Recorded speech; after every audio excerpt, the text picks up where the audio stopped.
doctor, give me the news. I got a bad case of loving you. 김태현의 정치 수업 수요일 3부 낭만 닥터 조사부 SBS의 도동찬 의학 전문 기자입니다. 안녕하세요. 네, 안녕하십니까?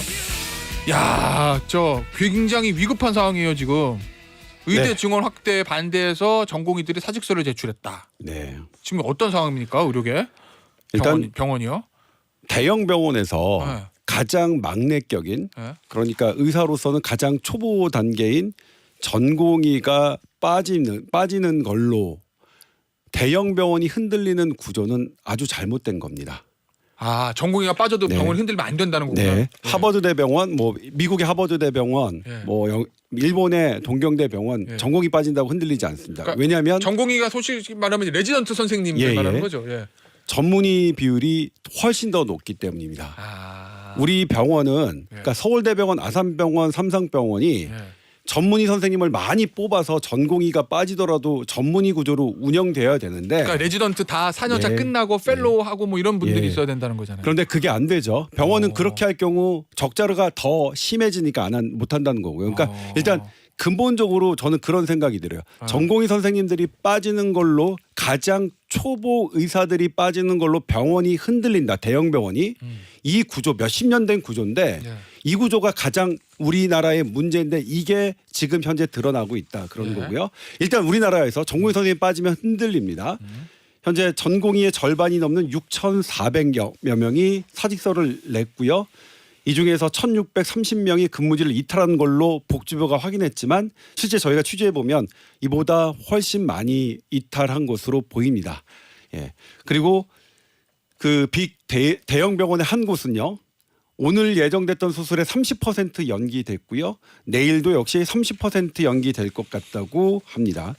그런데 여기에 전임의는 뭐냐면 전공의가 빠지면 전문의만 남겠죠. 그걸 이제 펠로우라고 하는데 전문의를 따고서 병원에서 그러니까 교수 요원이 되기 위해서 1년에서 3년 정도 더 연구와 진료를 하는 전문의인데 병원에서 현재 남은 가장 젊은 전문의죠. 네. 이 전임의들도 어제 성명을 냈습니다. 82개 병원에서 자기들도 이런 상황에서는 의업을 이어갈 수 없다. 하지만 언제 어떻게 하겠다 이런 구체적인 상황은 말하지 않아서 아직은 미정인 상황이지만 예. 만약 전임의까지 이탈하게 된다면 지금 국민들이 지금 겪고 계신 불편함과 불안감은 예. 더 커질 수밖에 없겠죠.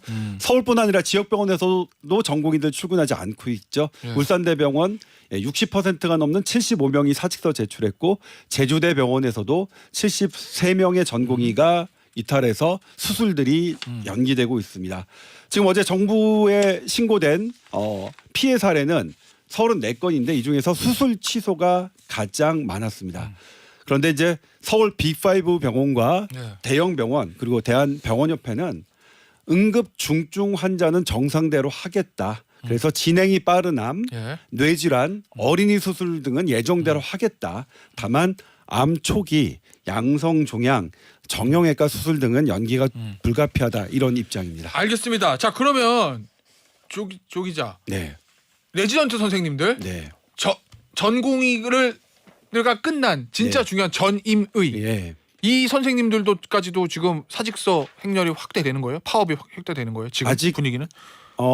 아직 불확실합니다. 아, 거기까지 아직 그리고 그건 정말 안 왔으면 좋겠죠. 예. 예. 그런데 어쨌든 어제 성명서를 발표했습니다. 본인들도 의대생 그리고 전공의들과 뜻을 같이 하겠다고요. 지금 뭐 정부의 대응은 어떻게 봐요? 저 업무 개시 명령을 내리겠다. 그리고 이제 원칙적으로는 거기에 응하지 않으면 면허 취소도 검토하겠다. 네. 주동자들은 법적 처벌, 뭐 구속 수사 얘기까지 나오고 하는데 네. 어제 정부의 대응하고 거기에 대한 의료계의 반응은 어떻습니까? 네, 어제 정부가 병원을 이탈한 831명에게 업무 개시 명령을 내렸습니다. 예. 이거 안 따르면 예. 법적 처벌, 뭐 구속도 시키고 예. 면허도 취소시키겠다. 그리고 재교부도 하지 않겠다고 예. 했습니다. 그런데 어젯밤 전공의 100여 명이 자신의 실명을 걸고 성명서를 또 발표했습니다. 그러니까 전면 다시 재검토하자. 그리고 의대생들도 실명을 걸었습니다.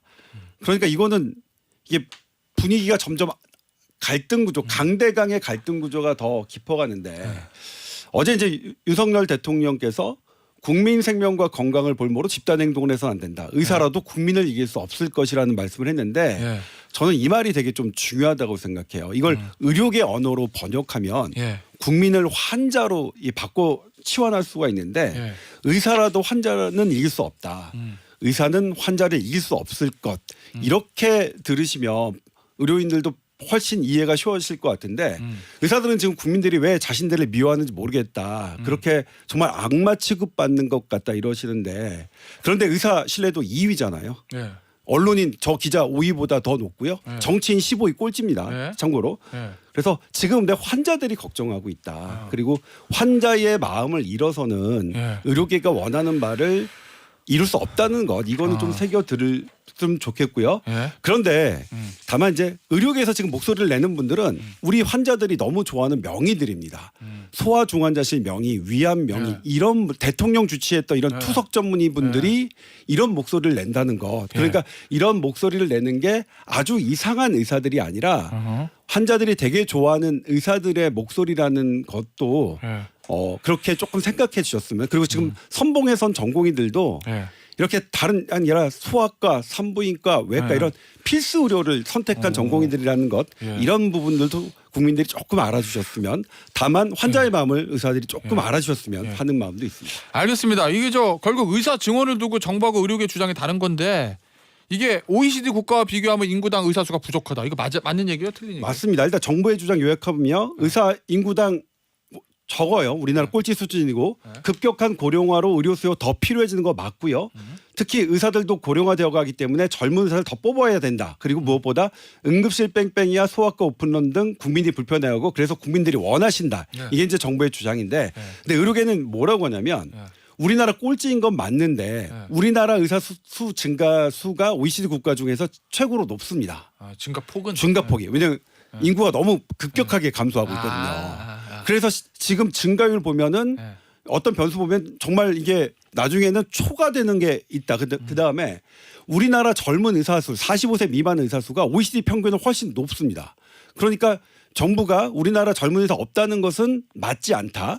그리고 이 응급실 뺑뺑이 소아과 오픈런 국민들 불편하신 거 맞는데 이거는 의사 숫자가 부족한 게 아니라 이게 시스템이 잘못돼서 그러니까 다른 데를 일하는 의사들이 많아서 그렇지 네. 이거 잘 고치면 필수 의료하는 분으로 많이 유입시킬 수 있다. 이걸 누가 말씀하셨냐면 우리나라 이제 국내에서 최고 의학 학술단체가 대한의학회인데 거기 소속 연대 보건대학원 원장인 이상규 교수님께서 자료를 근거를 갖고 이렇게 말씀하고 계십니다. 예, 알겠습니다. 자, 이 청취자 문자 중 이런 문자들이 있어요. 지금 암 치료 중인데 걱정됩니다. 의료 공백이 우려되면 급하게 병원 가야 될 때 어디로 가야 됩니까? 이런 질문 주셨는데. 일단 대형 병원에서 암을 이렇게 예약을 받으신 분들 있잖아요. 급한 암은 미루지 않았습니다. 아, 그래요? 예, 그러니까 급한 암, 진행이 빠른 암이라면 걱정하지 마시고요. 예. 지금 그래도 나 지금 급하게 아픈데 어떡하느냐. 예.